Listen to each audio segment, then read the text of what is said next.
고통이라는 거대한 질문, 신은 어디에 계시는가? 우리가 인생을 살아가며 마주하는 가장 어려운 질문은 무엇일까요? 어쩌면 그것은 과학과 신의 존재에 대한 논쟁이 아닐지도 모릅니다. 우리 마음 가장 깊은 곳을 뒤흔드는 질문, 그것은 바로 선하신 하나님이 계시다면 왜 세상에는 이토록 끔찍한 고통이 존재하는가라는 물음일 것입니다. 이 이야기가 당신의 마음에 작은 위로가 된다면 구독과 좋아요를 통해 더 많은 분들과 이 희망의 메시지를 나누는 일에 동참해주세요. 당신의 그 작은 손길이 누군가에게는 큰 빛이 될 수 있습니다. 여러분의 삶에 하나님의 평안이 가득하기를 기도합니다. 우리는 매일같이 끔찍한 소식들을 접합니다. 이해할 수 없는 재난과 질병, 그리고 인간이 인간에게 가하는 잔인한 폭력 앞에서 우리는 무력감을 느낍니다. 이 고통의 문제를 마주할 때 우리는 먼저 두 가지 종류의 고통이 있음을 깨닫게 됩니다. 첫 번째는 도덕적 악입니다. 사람들이 서로에게 상처를 주고 미워하며 전쟁을 일으키는 것과 같은 인간의 선택에서 비롯된 고통입니다. 두 번째는 자연적 고통입니다. 암이나 쓰나미, 지진처럼 누구의 탓으로 돌리기 어려운 자연 현상에서 오는 고통이죠. 그리고 이 문제를 바라보는 두 가지 시선이 있습니다. 종양학을 연구하는 저명한 교수에게 암은 분석과 연구의 대상일 수 있습니다. 그는 암세포의 분열과 확산에 대해 객관적이고 지적인 설명을 할 수 있겠죠. 하지만 새 아이를 둔 25의 젊은 엄마에게 내려진 6개월 시한부라는 진단은 전혀 다른 차원의 이야기입니다.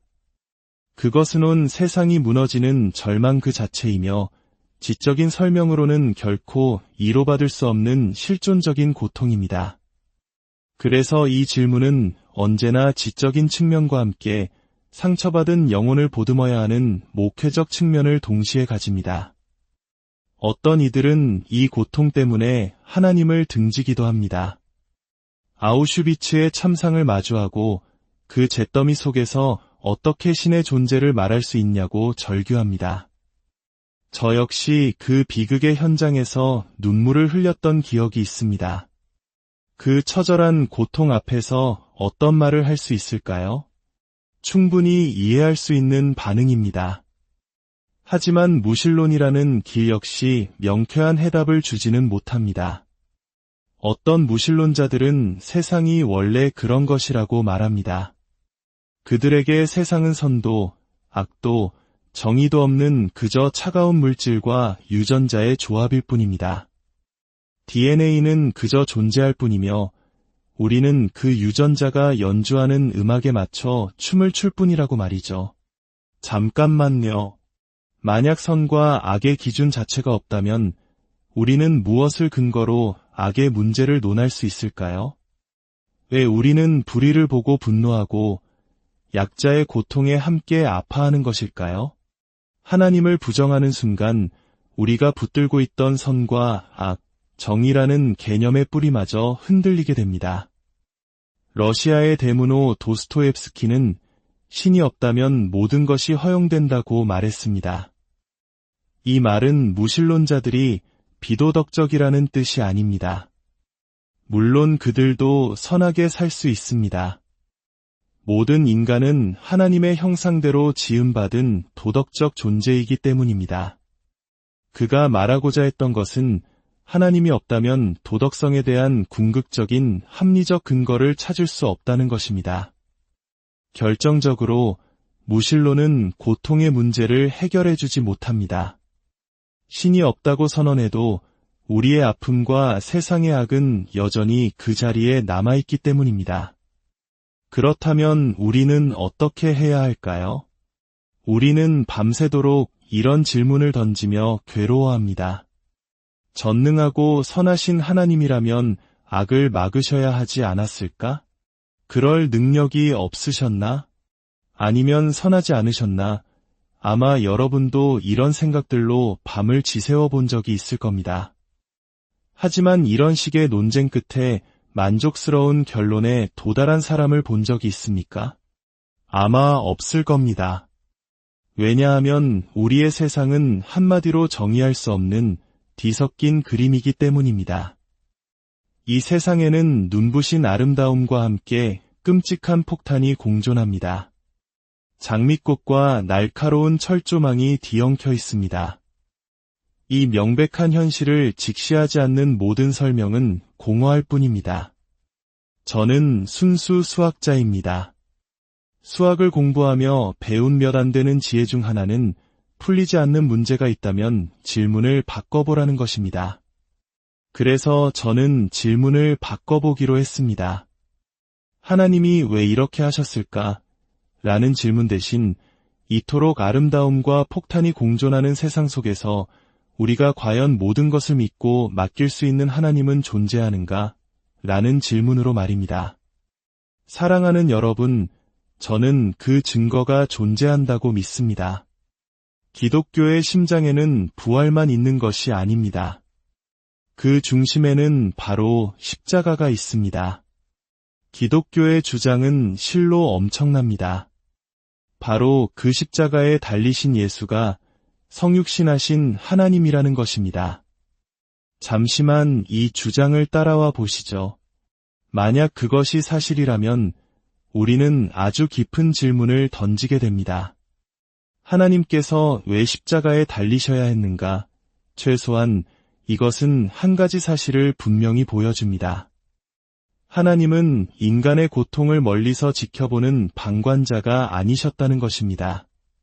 그분은 친히 인간의 고통 속으로 들어오셨고 그 고통의 일부가 되셨습니다. 지금 이 순간에도 극심한 고통 속에 있는 분이 계시다면 이 사실이 당신의 마음에 작은 창문이 되기를 바랍니다. 하지만 이야기는 여기서 끝나지 않습니다. 만약 십자가가 끝이었다면 더 할 말은 없었을 겁니다. 그러나 부활이 있습니다. 부활은 우리에게 죽음이 끝이 아님을 선포합니다. 초대교회 사도들이 세상에 나아가 부활을 전했을 때 그들이 외쳤던 핵심 메시지 중 하나는 바로 최후의 심판이 반드시 있을 것이라는 사실이었습니다. 이것은 얼마나 놀라운 소식입니까? 정의가 마침내 실현될 것이라는 약속입니다. 아우슈비츠의 가스실에서 혹은 억울한 누명을 쓰고 쓰러져간 수많은 영혼들의 외침을 하나님은 기억하고 계십니다. 부활은 이 모든 불의가 바로잡힐 정의의 날이 반드시 올 것임을 보증하는 약속입니다. 더 깊이 들어가 볼까요? 십자가는 단지 하나님이 우리의 고통에 공감하신다는 의미를 넘어섭니다. 기독교의 진리에 따르면 그리스도는 고통을 유발하는 모든 원인, 즉 우리의 죄를 친히 짊어지셨습니다. 제 삶 속에서 다른 사람에게 고통을 주었던 모든 이기심과 교만, 미움과 질투, 그 모든 추악한 것들을 그분이 대신 짊어지셨습니다. 그 이유는 단 하나, 우리를 용서하시기 위함입니다. 과학은 사랑에 대해, 용서에 대해 아무것도 말해주지 못합니다. 하지만 한 인간으로서 제게 가장 필요한 것은 바로 용서입니다. 인간의 죄책감은 이 세상의 가장 큰 문제 중 하나입니다. 과연 우리에게 용서가 있을까요? 십자가를 통하지 않고는 이 고통의 문제에 대한 어떤 해답도 찾을 수 없음을 고백합니다. 제가 아는 것은 이것입니다. 수백만, 수천만 명의 사람들이 절망 속에서 십자가를 바라보았고 그리스도를 믿고 그분을 자신의 삶에 영접함으로써 새로운 생명을 얻었다는 사실입니다. 사람들은 종종 기독교는 검증할 수 없다고 말합니다. 정말 그럴까요? 아닙니다. 기독교는 삶으로 검증됩니다. 마약과 알코올에 중독되어 삶이 망가졌던 청년이 몇 달 뒤 완전히 새로운 사람으로 변화된 것을 볼 때 우리는 묻게 됩니다. 당신에게 무슨 일이 있었습니까? 그 빛은 어디서 온 것입니까?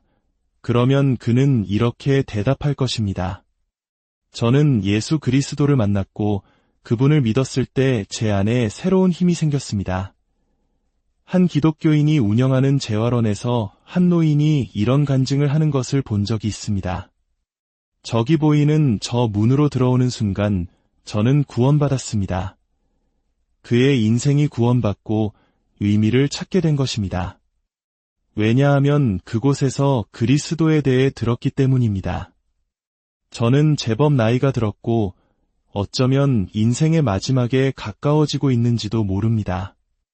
하지만 저는 지난 수십 년간 수없이 정말 셀 수 없이 반복해서 보아왔습니다. 예수 그리스도 안에서 삶이 송두리째 변화되는 기적을 말입니다. 2 더하기 2가 4가 되는 것을 수천 번 목격하면 우리는 2 더하기 2는 4라고 믿게 됩니다. 삶의 변화라는 증거가 없었다면 저 역시 이 자리에 없었을 것입니다. 하지만 그 증거는 지금도 살아 숨쉬고 있습니다. 저와 제 아내는 60년이 넘는 세월 동안 그리스도와 함께하며 이 진리를 삶으로 계속해서 시험하고 확인해왔습니다. 결국 음식의 맛은 직접 먹어봐야 아는 법입니다. 만약 이런 삶의 변화라는 증거가 없다면 우리가 믿어야 할 이유는 아무것도 없을 것입니다. 오늘 이 이야기가 고통의 밤을 지나고 있는 당신에게 작은 등불이 되기를 소망합니다. 당신의 모든 아픔과 눈물을 아시는 주님께서 당신과 함께 하시며 그분의 위로와 평강이 당신의 삶에 강물처럼 흐르기를 간절히